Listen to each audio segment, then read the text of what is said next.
Buenos días a todos. Pues, agradecerles el espacio. Es muy bonito hablar de hongos, pero además en espacios tan icónicos, ¿no? Sentimos que somos un poco importantes. Pues yo vengo de la Mixteca Alta en Oaxaca, del distrito de Tlaxiaco, y hoy les voy a hablar sobre los hongos sagrados en los códices mixtecos, específicamente en el Códice Vidobonensis. Justo nos dieron una pequeña introducción ese rato de los usos que tienen a nivel ritual para las comunidades indígenas, y que ahorita en Oaxaca pues es más visibilizado en la región mazateca, ¿no? Mucho de la obra que se está exponiendo de Sabino justo tiene estos sincretismos que toma de inspiración de los códices, ¿no? Específicamente el Códice Vidobonensis, que es uno de los 5 libros intactos mixtecos, donde estos libros narran experiencias. ¿Le puedes dar? Miren, los códices son una fuente única que comprenden, pero además esta fuente nos ayuda a entender cómo era la organización y la forma de vivir de las comunidades mixtecas, ¿no? Específicamente el Códice Yutanojo, que así se le conoce en mixteco, en el Tunzavi, es un libro que consta de 52 páginas, que mide aproximadamente 13 metros de largo, hecho sobre piel de venado, estucado para ablandar y poder hacerlo se cree que se hizo en Santiago Apuala, en la Mixteca Alta, y es el libro inicial para la cultura, es decir, como lo que para el cristianismo puede ser el génesis, el comienzo de todo. Para nosotros es el Códice Vidobonensis, ya que su nombre está inspirado en Austria, en Viena, Austria, ya que actualmente está ahí, como todos los elementos culturales de México, en algún lugar de Europa o Estados Unidos. Y este libro es muy, muy importante porque además empieza a narrar cómo se crea la humanidad en la cosmovisión Ñu Sabi, ¿no? En la cosmovisión mixteca. Ñu en mixteco, tierra o pueblo o comunidades, Sabi, lluvia, ¿no? El pueblo y las comunidades de la lluvia. ¿De dónde vienen? Como que había muchas preguntas, así como todos los tenemos, ¿de dónde venimos? Y se respondía a partir de la primera página, donde aparece el paredón sagrado de los dioses, que así lo interpretó Alfonso Caso, que fue una de las primeras páginas que interpretó, que ahora sabemos por consultar a las personas de la Mixteca, que dicen que nosotros venimos del lucero de la mañana, que es el planeta Venus, porque es el que brilla mucho, y en los códices aparece como Kimindi, la estrella sagrada, ¿no? de la mañana, y de ahí venimos. Entonces es muy, muy importante porque es uno de los libros que nos narra no nada más la creación de la humanidad mixteca, ¿no? Sino también la creación de los rituales, de las prácticas y de la vida cotidiana que se tenía. En este libro también podemos encontrar otros elementos como el árbol de la vida, que para algunos es interpretado como un útero femenino, de ahí cómo nacen los niños, cómo la pareja fundadora se procrea y crea los linajes. Y en la página 23, 24 y 25, donde empiezan a narrar el nuevo sol, cómo surge el nuevo sol para los mixtecos, que era muy similar también para la cultura huichol, que el nuevo amanecer de los huicholes después de consumir peyote, ¿no? Aquí se dice que había un nuevo sol para los mixtecos. Y por muchos años también se creyeron que se trataban o de unas hachas, o si bien eran hongos comestibles, ya que no había en la actualidad documentación de que se siguieran haciendo ceremonias con hongos sagrados, ¿no? Entonces decían, se puede tratar o de hachas o de cualquier otro elemento menos un hongo, ¿no? Entonces no se trataba una ceremonia de hongos, pero después, en 1993, cuando Alfonso Caso aún no describía estas páginas, decía, él decía que hasta 1993 él se había dado cuenta que ya había un interés mundial por los hongos, ¿no? Porque ya había la visita de Wasson a la Mazateca, entonces ya se sabía que había consumo de hongos alucinógenos, ¿no? Así le decía él, hay consumo de hongos alucinógenos y quizás este precedente me ayude a entender las páginas 24 y 25 del Códice Mixteco, que está sin terminar de interpretar, que en el 2017 ya el doctor Faustino Hernández termina de completar la investigación para la interpretación de esta página del Códex, ¿no?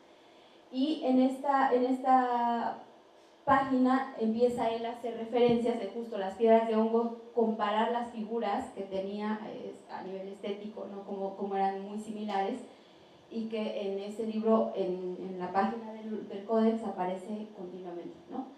Y le podemos dar. Y bueno, él decía, ¿a qué se le atribuyen las cosas mágicas en códices mexicas o en códices mixtecos, ¿no? Aparecía, previo a la ceremonia de hongos, aparece una ceremonia de pulque. Entonces le dice, el pulque es sagrado, porque incluso en la página previa de los hongos aparece un zorro con la cabeza mutilada, ¿no? Y escupiendo sangre, y está como el proceso de cuando calan el maguey para sacar pulque o el aguamiel. Y entonces decían, aquí hay un sacrificio, podría ser, era una especie de zorro humanoide porque estaba de pie, ¿no? Y al tener esta apariencia humanoide decían pues que se trataba de un ritual y que era en un espacio de contención sagrado, porque aparecen otras deidades, por así decirlo, aunque actualmente con los vestigios que han hecho investigadores mixtecos allá en la región, se sabe que eran como guardianes de la montaña, que sus linajes les tocaba vivir en cierta montaña y de ahí no se movían, ¿no? Por eso en la primera página de la diapositiva aparece la señora Nueve Hierba, que habitó una montaña que actualmente se llama Yucucasa, que está en la cima de municipios de Chacatongo de Hidalgo, Santa Cruz y Tundugia, y que en los últimos años he ido a hacer colecta en esas montañas para ver y verificar si realmente hay hongos alucinógenos, ¿no? Por así decirlo. En este lugar se distribuye muchísimo Psilocybe zapotecorum, y ella aparece participando en esta ceremonia, ¿no? Entonces eso nos puede ahora también ayudar a comprender que quizás ella era la que les provía de hongos a estas sesiones, porque muchos de los que participan en la sesión habitaban otras montañas, ¿no? Podemos ver al sacerdote. ¿Le podemos dar el siguiente? Miren, aquí ya aparece toda la ceremonia.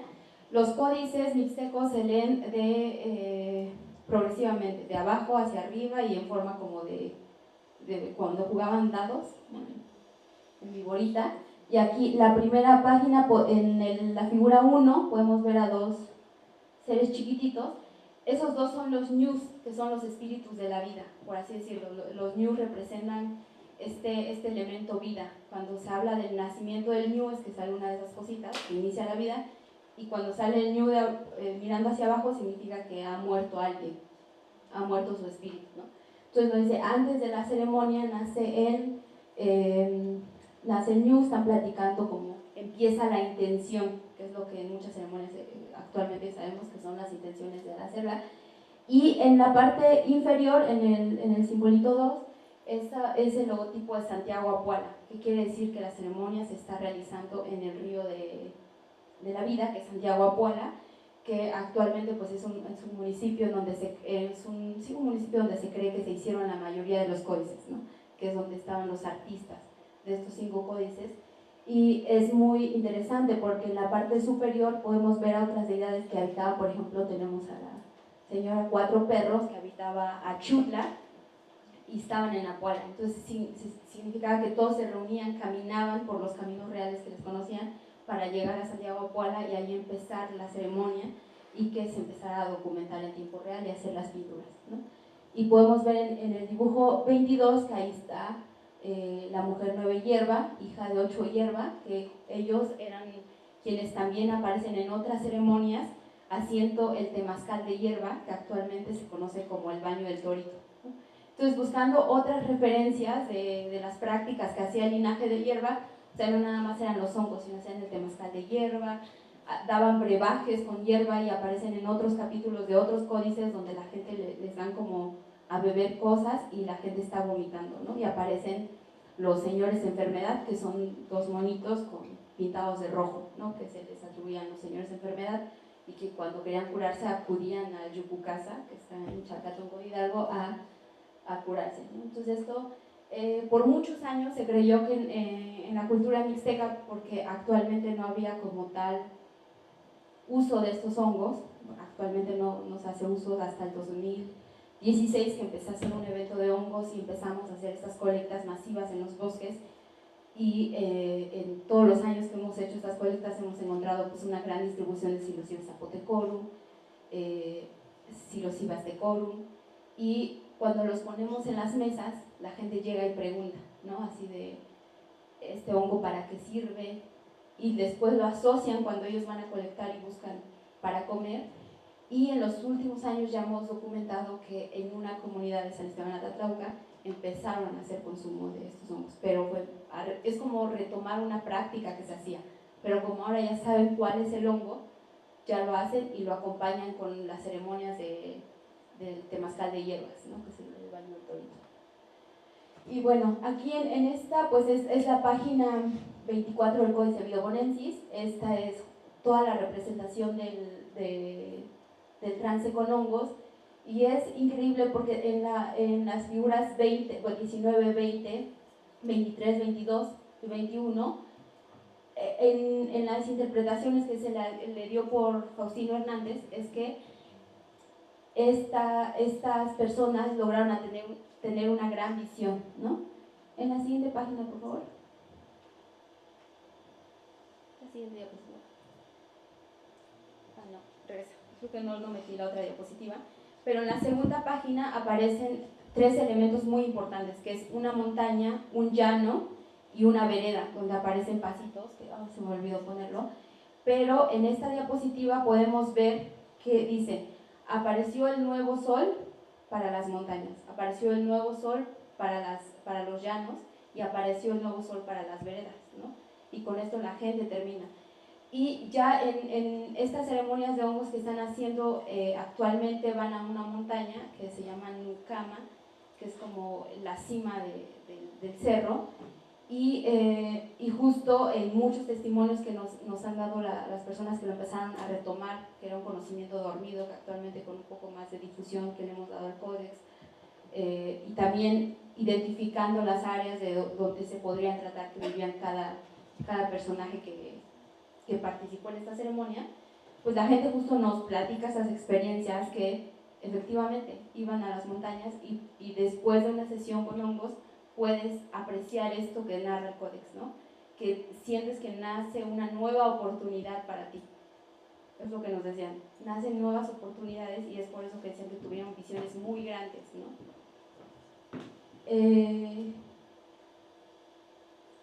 Hay un señor en el dibujo 16 que es el sacerdote Siete Flor, y podemos ver que él tiene al espíritu de la vida al lado, a un niño chiquito, y él era el oráculo de Achutla, ¿no? También es increíble porque la gente acudía a él para tomar consejos, y actualmente le llaman el Señor Corazón. En Achutla lo siguen festejando a Siete Flor, y dicen ellos que su templo en Achutla actualmente es un convento gigante que hicieron sobre donde vivía el linaje Siete Flor. Y es muy muy interesante porque casi todos los personajes que participan en esta ceremonia viven en la Mixteca Alta, que es donde vengo yo, y que es una montaña donde está ampliamente distribuida Psilocybes zapotecorum, Aztecorum, Carulensis y muchas especies que hemos documentado por 10 años. Entonces, pues bueno, es interesante, nos falta muchísimo explorar más sobre documentos mixtecos en torno a las ceremonias. Hay muchas también referencias que vienen del lienzo de Zacatepec, que también ahí venían dibujadas unas hachitas y decían que se podría tratar de hachas y no de hongos, porque justo había un precedente en otro lienzo histórico. Creo que es una oportunidad muy muy grande, porque en los últimos años me he dado cuenta que si bien hay muchísimo conocimiento en las culturas de México, pero no están siendo estudiados por sus habitantes, ¿no? Hemos visto que, por ejemplo, Alfonso Caso interpretaba de acuerdo a otras comparaciones que tenía con otros documentos de Mesoamérica, o podemos ver en la actualidad que justo hay estas comparaciones de Dios, porque en la Iglesia Católica o en el cristianismo hay una estructura de Dios, ¿no? Y entonces como que empezar yo estudiar los códices, pero también empezar a hacer entrevistas y ver que efectivamente era gente que se quedaba a vivir ahí para siempre, ¿no? Eran linajes que se encargaban de cuidar esa montaña y que, por ejemplo, los gemelos Piedra, ¿no? Que se dedicaban a la construcción, eventualmente siempre vivieron en donde había muchísima cantera, Santa María Cuquila, y ahí se murieron, ¿no? Entonces podemos ver bancos de cantera que se iban a sacar y que eventualmente ahí rodaban las piedras y que tiene todo el sentido que de ahí se llevaran piedras para construir en otros lugares, ¿no? Pero justo ellos se quedaban a sacar piedras y aparecen como formas de piedritas, pero en humanoides, y son los gemelos Piedra, ¿no? O acudían, si alguien quería tener asesoría sobre frijoles, acudían con el señor Frijolito y el señor Frijolón, ¿no? Eran especialistas en la adaptación de las semillas específicamente de frijol. Entonces creo que hay como todo un mundo por explorar con estos elementos históricos que tenemos, que creo que ahora acceder a ellos es muy difícil porque efectivamente se encuentran distribuidos por el mundo y tener la posibilidad de ir a visitar estos lugares pues no es algo que como miembros de una cultura podemos hacer, ¿no? Pero sí creo que el volver a verlos a través del arte y perspectivas que tiene como las que nos presenta esta exposición, yo creo que es una puerta muy muy grande a descubrir algo más. Y yo creo que era eso.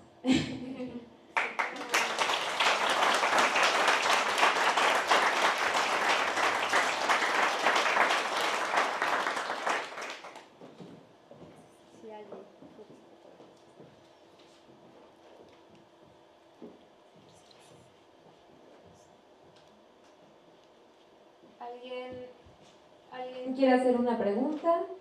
Por aquí tenemos un comentario.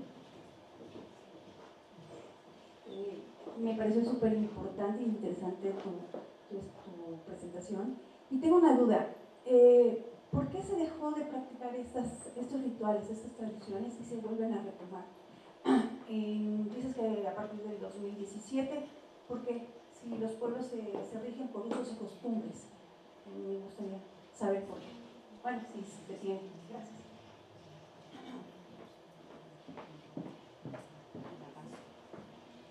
Yo creo que después de la invasión, no creo que se perdieron muchísimos. Para empezar, el libro que se hizo, el Vidobonensis, era pensado, si un día se acaba el mundo, ¿no?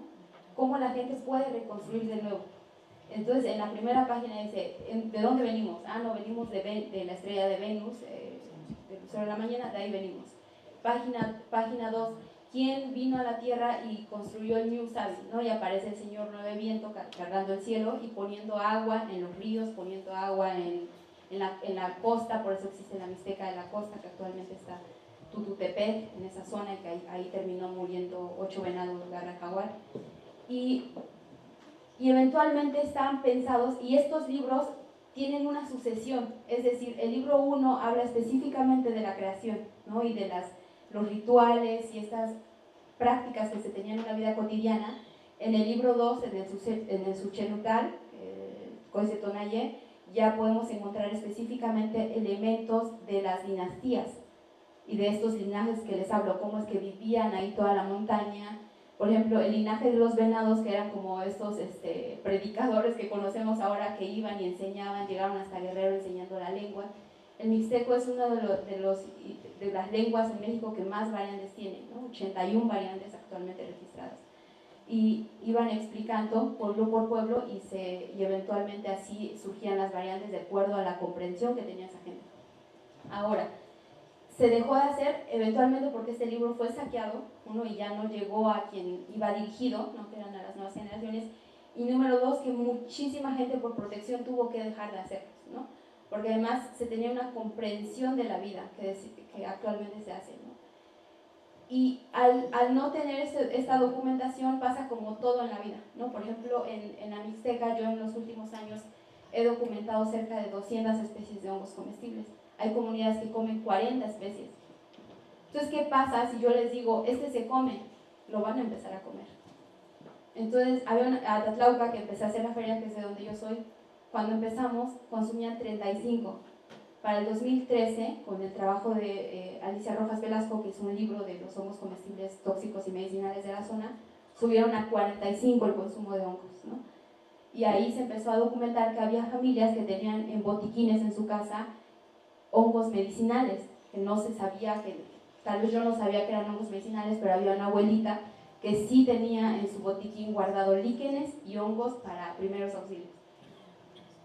Por ejemplo, tenían Lycoperdum, que las esporas del Lycoperdum lo ocupan como si fuera alcohol para que no se infecten las heridas en el momento.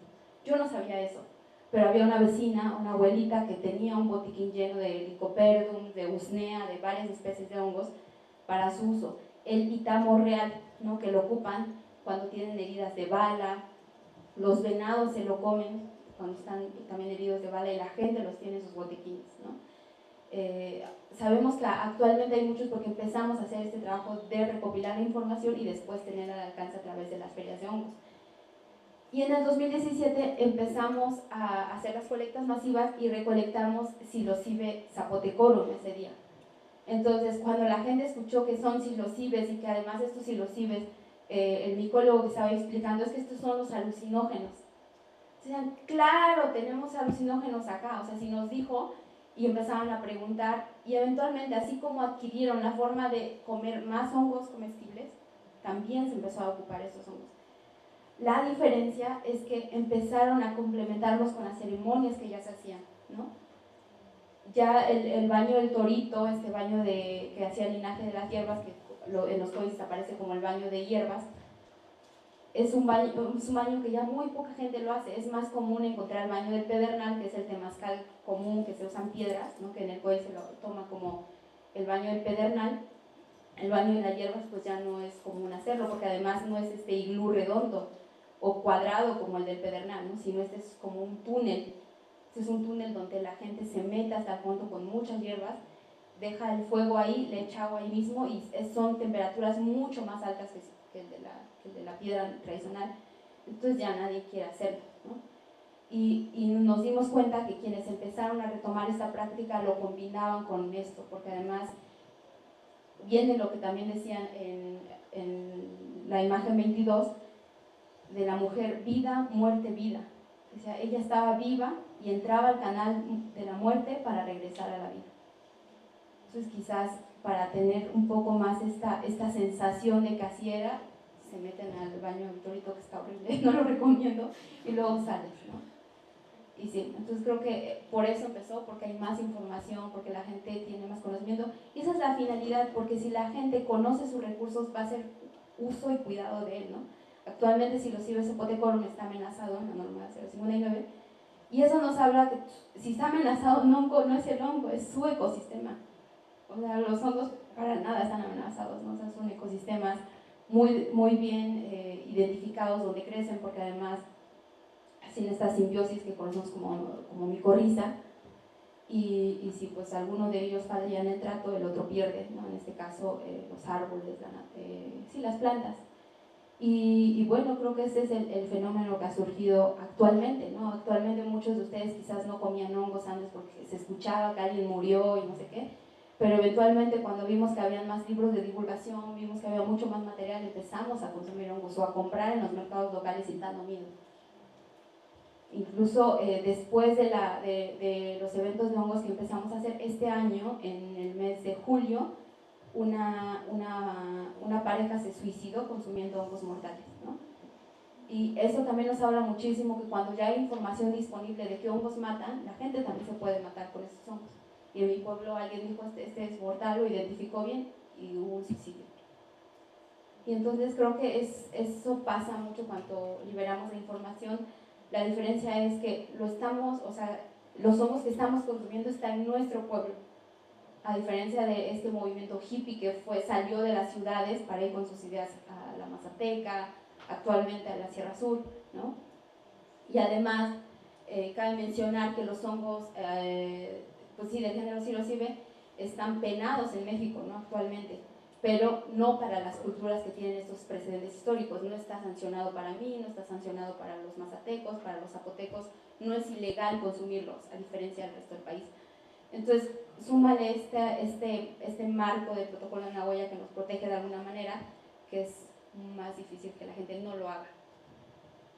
Yo sí estoy muy a favor porque esa gente que empezó a consumirlo en esta comunidad, años atrás tuvieron conflictos agrarios.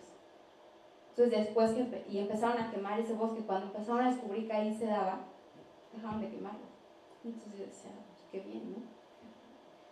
Y ya.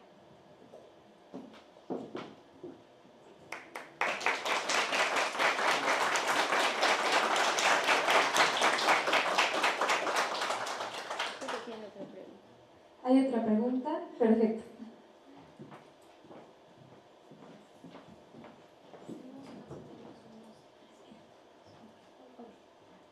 Me sale otra duda con respecto a este suicidio que se dio. ¿Qué pasa con las autoridades? Si está prohibido en otras partes de la República y en este parece que no, pero ¿qué pasó con este incidente en este espacio?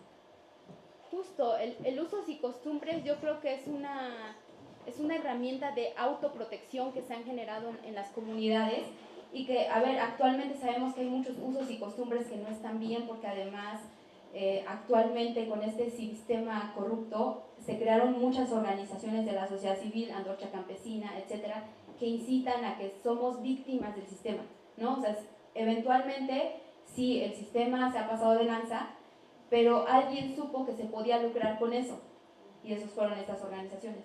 Entonces llegan a estas comunidades y empiezan a decir, somos indígenas, a los triquis, que es una cultura que sigue, los vistieron con sus huipiles y los sacan a que marchen, y es su trabajo ir a bloquear las calles en Oaxaca y así, ¿no? Ahora, ¿qué pasa con este tipo de cosas?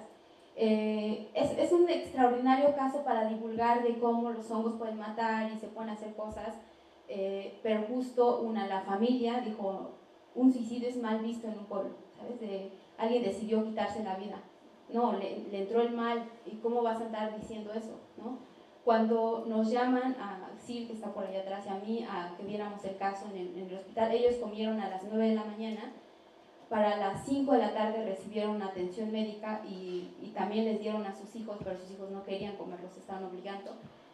Nos llaman como a las 8 de la noche, pudimos, con este protocolo y antecedentes que hemos visto, que ha llevado a Amaranta Ramírez y más investigadores que han trabajado en este tipo de casos, se les da carbón activado y hay un protocolo chiquito que tampoco está distribuido por el sistema de salud.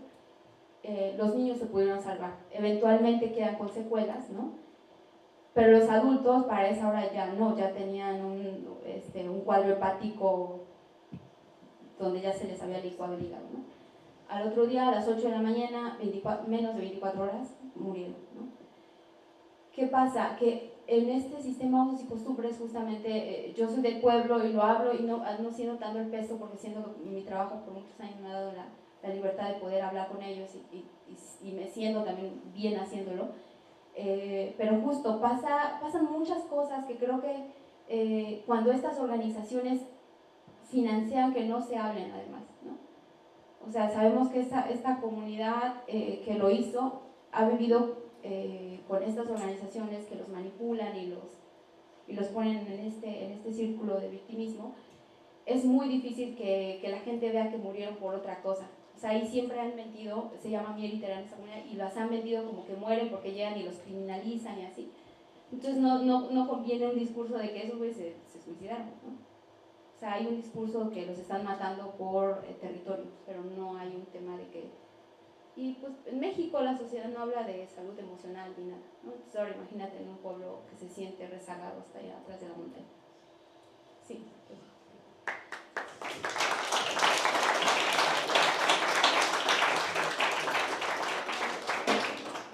Muchísimas gracias, Belén, por tu valiosísima participación. Nos ha encantado escucharte.